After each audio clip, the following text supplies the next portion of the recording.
Welcome to Couples Becoming Intentional. I'm Carrie. I am John. And here at Couples Becoming Intentional, we want to equip you with different tools and resources so that you can live intentional lives with those that you love to leave a legacy that lasts. Today, we are talking about 6 things that we have learned in the 6 years that we've been married.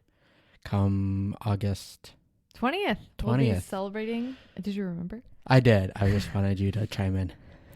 Yes. So August 20th marks 6 years that John and I have been married. We got married at the ripe age of 20 and 21. Yes, ripe age. I was going to say, I had just turned 20. We were My so birthday young. is 2 days before our anniversary. So, we were so young when we fell in love. Okay. So today we thought we'd do something a little bit fun and just share the 6 things that we have learned in 6 years of us being married. And then our rapid fire will be about our wedding, 6 years ago, back when Pinterest was still king on weddings and everyone was doing their pin weddings and everything was DIY and you tried to make it as cost effective as possible. Okay, so we are going to be going back and forth. John came prepared with 3. I came prepared with 3. And we're just going to be sharing just what we've learned in 6 years. And by no means are we experts, but 6 years is a long time. It is. It's our longest relationship. Yes. It is. Yes, it is our longest relationship. I don't know why that took me a while to process. I was like, it is. This is just a simple yes. I believe my relationship with Jesus was longer, actually. So okay, that's not what I mean. Okay. Anyways, yes, the first one that I thought of was perspective. So that's just realizing that as much as we have in common, we have a lot more. Maybe not more, but and the fact that there's a lot that are different about us. Mm-hmm. So we have different family of origins. We have different ways of thinking about things. Like God created us uniquely. Mm-hmm. And so he created Carrie more emotional client, where I guess I am emotional too. I grew up with the belief that I'm intellectual because that's what I thought you needed to be. Mm-hmm. Emotions didn't matter. And all that mattered was what was a fact. What was fact. What was, yeah. I came to realize recently that actually I do have emotions. It's just my natural way about going is stuffing it down, where Carrie is more of an expressor. Verbal processor is definitely where I lie. Yeah. And so, we are both different. And so we have unique perspectives on a situation. And so when we communicate our perspectives, you know what? We can find a better solution. And it's amazing. And we don't have to fight about it. It's amazing how many times that I'll be stuck in my own head just processing something and I'll verbalize it out to John. And I'll be like, you know what? I should probably keep talking to you more about this because you're actually giving good insight.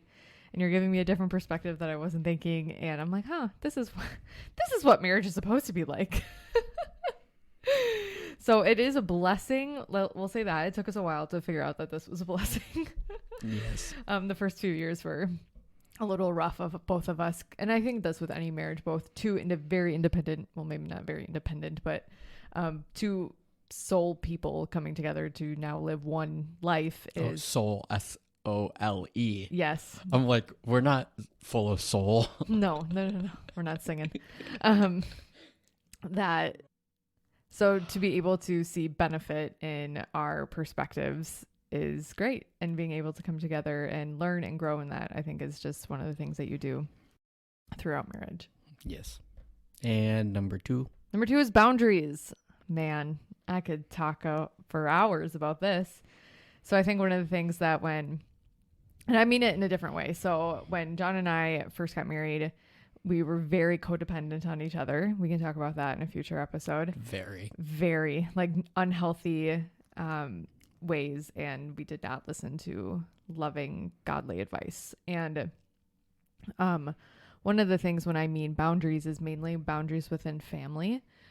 So recognizing that being able to communicate expectations is actually really key. So that's what I mean when I say boundaries, is really just communicating your expectations and knowing that when expectations are not communicated, they're assumptions. They may feel obligations. Yes. Or when expectations. Right. Well, and this is why, like, if they're not met, they're inclined to bitterness. Oh, yeah. And that's ultimately not how we want to operate within any sort of relationship, especially our marriage, but even with the people that you're going to be living the rest of your life with, family. So whatever that looks like, communicating what you want. So if you don't want to be able to spend time with somebody or are limiting the amount of time you're spending, how can you communicate that, but then also still make it feel like they're being loved and respected in it? Right. So maybe you're not seeing them every single week, but you're seeing them twice a month for an extended period of time, and you're just more intentional about that time that you spend, or you are you're just being more intentional with that time that you spend. So it's definitely it's okay to say no. Yes. You don't have to say yes to everything that comes across the table, and so don't feel obligated, right? Like that you have to do everything that your family invites you to.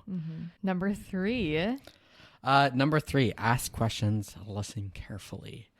Carrie and I both have found this one to be very beneficial for us. Just trying to understand each other's perspective, or to understand what's going on in each other's minds. And so I think just having that natural curiosity, just be portrayed. I think people in general are curious. They want to know what, like, other people, what's going on with other people. And the best way to understand what's going on is asking questions, open-ended questions. So like, how are you doing? And actually meaning it, not just like using how are you doing in the greeting form. Yes. Which is, how are you? Good. Okay, cool. Bye. Yeah. More open, more, I think the biggest thing is like the more open-ended questions that are unique, because everyone asks, well, how are you? Which is an open-ended question. But how often are we in just our nature to be like, good, because we don't expect that other people actually care what the other person's asking on the other side.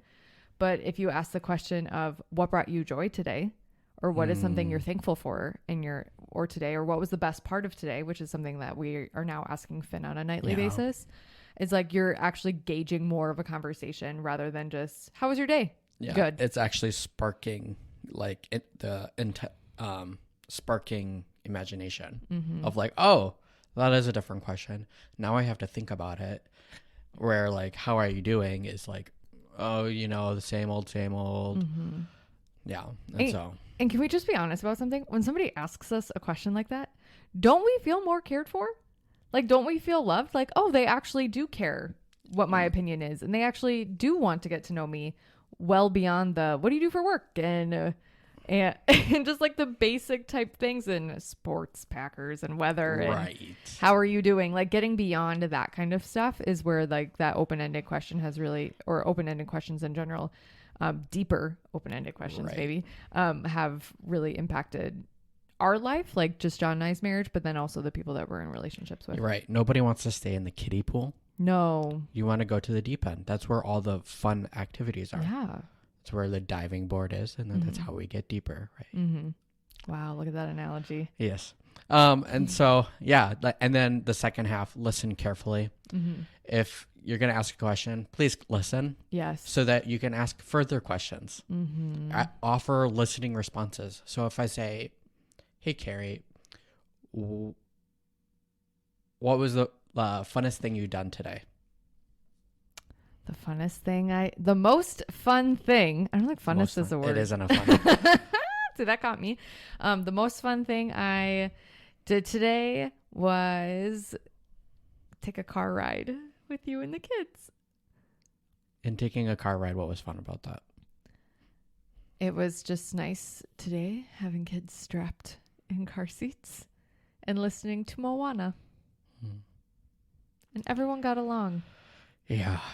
Today it was an emotional day for everyone. It's been a very emotionally strong day today for everyone. Yeah. So number 4, Oh, number 4. This was mine. Have difficult conversations. So I think and this is just maybe Carrie putting on her preacher pants a little bit, but when people get into relationships early or fast, like John and I did, we tend to romanticize, fantasize, be a little bit more emotional driven rather than logic. So when emotion is high in anybody, like even with our children today, logic is low. They're not thinking through things properly. And even with us. So if you ask a logical question, it makes more sense. So, or having more difficult logical conversations of, where are we going to live? How will we make money? Where does this money go? And like having more awkward conversations, it may seem, or like just ones that we're kind of trained to be pushed aside a little bit. Yeah, we're taught that are taboo topics because it's like, oh, don't talk about money. That's not being sensitive. But I mean, like, how you use your time, how you use your money. Mm-hmm. These are going to show what you value most. Right. And so if you can't have conversations about them, mm-hmm. it means that you're not truly valuing.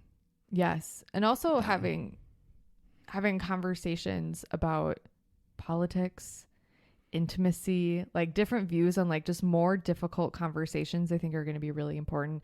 And I'm not saying that like politics is the end all be all, like don't hear me on that, but it's good to have civil conversations with the people that you care about most and just be not like having your boxing gloves on and ready to defend, because that's not what we're about. But again, going back to the open-ended questions, ask questions for clarity of, what is the purpose you believe what you believe, or what led you to that belief? Because there was probably something that happened in their past, their experience that shaped them, and that's where that came from. So I think being willing to have deeper conversations and even bringing in mediators into different things, if you have like past trauma with a capital T or a lowercase t that you want to talk about, and just being able to be open with the people that are around you is very important. Yes. We all have our trauma. Mm-hmm. We all need to be healed from something. Yes. We're not perfect. Mm-mm. You need to hear that more than you know. I need to hear that. Yeah. So number 5 is plan intimacy. Yes, this is plan to have sex like on a weekly basis, because the reality is like you do what you plan, right? Mm-hmm. So if you're married, yes, obviously, yes, that shouldn't have to be said, but it does need to be said, unfortunately. Yeah. So plan intimacy. So on a weekly basis, plan a night that you're going to have sex, because if you don't plan it, it's more likely it's not going to happen. Mm-hmm. And so you realize you're fading apart, you're drifting apart. And then you wake up 20 years later and it's like, who the heck is this person next to me? Mm-hmm. How about we don't have that happen? Yeah. Let's like often plan for intimacy. And so that looks like having weekly sex. It could once a month, maybe twice a month, depending on where you are financially, what your schedule is, life stage you're at, what age your kids are. Yeah. If you have more expendable money or less expendable money, like, there's so many factors. And we planned to have a date night, like where you sit across from each other. Doesn't need to be over food. You could go do a favorite activity. For us, Carrie and I love mini golf. So we go out and play mini golf together, and then we like talk while we do it. And then because we're doing something, it's just like conversations naturally flow. And then also once a year, Carrie and I do a extended weekend trip together, so that we can do things 3 days together, and do like, and not be around kids, because yes, kids are a blessing. They're also a hindrance to intimacy between spouses. Yes. So and this is like so key of whatever you decide to take away from this section specifically, of just making sure that your spouse is in an important relationship and making time for it truly a priority. Right. I think so often in marriages, especially with like when you have children, the parents will prioritize their relationship with their children, and then they forget that, like, oh, we're still married. And so, like, that's what you hear all these stories of people, like, the kids are out of the house and they're like, I don't know who this is anymore either. And so because they never took time to be with each other and to grow in that relationship. And if we're being honest, like, if you have a strong marriage, if you are if you're planning to grow together, then your relationship with your kids is going to be so much better than if you just poured everything into your kids. Right. Because it does take two people two parents to have healthy children. And so, yeah, it's essential that you need to have a strong relationship with each other. Okay, so wrapping up, number 6 is be okay with change. John and I were talking about this, and he goes, I don't understand this. I was like, oh, John. You had a plan for our life? I had a plan for our life. As me, a type A planner, of course I did. So when we got married at the ripe age of 20 and 21, John was still in college. I went to college for a hot second, and somebody had to pay the bills at our... Yes, and you thought you were marrying rich. Yes. So John went to school to become an engineer, and in my mind, engineers make a lot of money, and John was going to be a very successful engineer, make a crap ton of money, and I could be at home with our children, and it was going to be the greatest thing in the world, and everything was going to be sunshines and rainbows, and we were going to pay off all of his student debt really fast, and then have children. Ha, ha, ha, ha, ha, ha, ha. That's what I feel like God said. It ended up being such a beautiful thing. John did graduate from college, did not become an engineer. We are now 6 years in, and we have 2 kids. Student loans are all gone, which is praise the Lord. And we have a 4-year-old though. So that means we had a baby a lot sooner than we wanted. Yes. Which is seriously, it's been a huge, huge thing. And we're so thankful and blessed. And I love our little Finn. We have a 4-year-old and a 2-year-old, and I work and John stays home. So it's like this totally different dynamic than we ever would have imagined or thought possible for our life 6 years ago. I never would have pictured this as what we would actually be doing in our life. So it's incredible. So really be open-minded, have open hands and open hearts to where the Lord is leading you when you do decide to say, I do. Or at the beginning of any relationship, we all know how it is. You just start to plan your life around somebody, and it may not be the person you're supposed to spend the rest of your life with. And being able to open-handedly release that, or be able to work through different things and just be open to different directions and seasons of life. So I'm thankful for this season, and I'm glad that, we made it 6 years. Ditto. You ready for rapid fire? Yeah, I'm thankful for 6 years as well. I don't know what I would be doing without being married. And oh yeah, we've talked about this. Yeah. Okay. I would have a lot less purpose in life. Okay. What would you, if you were to paint your picture of where do you think you would be if you were not married? I think it would not be a pretty picture. I would definitely be living at my parents' house. Still at my parents' house. And I would probably be working some sort of job. I don't think I would have ever gone back to college. Working 120 hours a week. Absolutely. Making as much money as humanly possible, because that's all that matters. That was past Carrie. This is not current Carrie. Okay. Am I starting with first? No, I want to know where you will be. I don't know. It wouldn't be pretty. I wouldn't think so either. That's not my life, so I don't need to think about it. That's true. We definitely have become the best version of ourselves being together. I don't know if it's the best. I think we are progressing in the direction of being the best. Okay. I'm not saying that we're like complete. That's not what I'm saying. I'm saying that like we can only progress towards a goal. That's what I mean. And I think that's what we are on right now. Yeah, that's what I mean. Okay, so rapid fire. Going back 6 years to the wedding day. Do you remember much? I mean, having the photos and our videos helps a lot. Yes. I mean, Finn just went and grabbed our wedding book, and you guys looked at it today. So hopefully that jogged some memories for you. Yeah. Okay, rapid fire. We just got 2 questions each. What was your favorite thing about our wedding? I liked it how chill it was. Our wedding started at 5:30 and we were done by 8:30. I know. It was so beautiful. And the fact that like we were able to invite 600 people. Like we were crazy. Yeah, that's what I liked. I like having the ability to invite everyone and anyone that we knew, because like we wanted everyone to be included, and that's what we got. Yes. What was your favorite thing? I really enjoyed it being over. Is that something bad to say? Like, you get all anticipation. Maybe I'm just like pessimistic about weddings now. You just spend all this money, build up all of this time and energy into this one day, and then it's done. And I think I was just more ready to move on to marriage than the wedding, because the next question will reveal why. So my next rapid fire is, if you could change one thing about your wedding, what would it be? Yeah, Carrie, what would that be?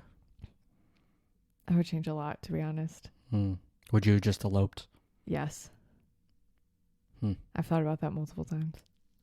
My dad did offer $1,000. I know. I semi-regret that we didn't do that. I am thankful for all the people that we came and that we were able to have it, and when it was, and all the things, and it was great, and I loved my dress. And if I could change one thing, I would have, and this is two because it's a twofold, I would have invited less people and done a different location. I think, yeah, mine was going to be along the lines of a different location so that we could have actually had a party. Yes, because there was no alcohol. No dancing. I couldn't drink. I was 20. and no dancing, which, like, John doesn't like dancing. We didn't even have a first dance. Like, that's... Yeah. If you could tell my stress level at that day, I canceled our first dance. I wish we had more structure to our wedding and clearly defined expectations. Yeah, back in the day, we were not good at communicating. And back in the day, the reason why we invited 600 people is because I didn't want anyone to feel left out. Yeah. And I catered to literally everyone else's needs except for my own. Yeah. Yeah, our cake was like gluten-free and dairy-free and vegan. And yes, because there were 3 people coming to the wedding that fit into one of those categories. Yes. Isn't that insane? But then you had an ice cream bar, so... Yeah, so we had popcorn, ice cream, and wedding cake per my grandmother's request that we needed to have cake. Yes. I know. Craziness. Yeah. Anyway, 6 years. Thank you for listening to this episode where we rehash some memories of our 6 years of being married and what we have learned in the journey. We are, both Carrie and I know that learning and growing is a thriving marriage, is how we do become intimate. So I hope that you took something away from this, that you, 1 or 2, maybe 6 things that you learned that you can apply to maybe your marriage, maybe to relationships in your life.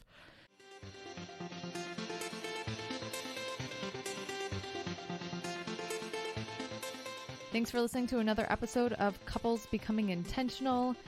As always, if you have a question that you would like us to answer here on the podcast, you can go ahead and send us an email at jcvhouse@gmail.com, or you can send me a DM over on Instagram at Carrie Vaco. We'd love to be able to answer and feature you on here on the podcast. And as always, if there is somebody in your life who would benefit from this episode, feel free to go ahead and send them the link. And if you love this content, we'd love to be able to hear from you. So go ahead and leave us a review over on Apple Podcast. Until next time, we love you and we appreciate you. See you guys. Bye.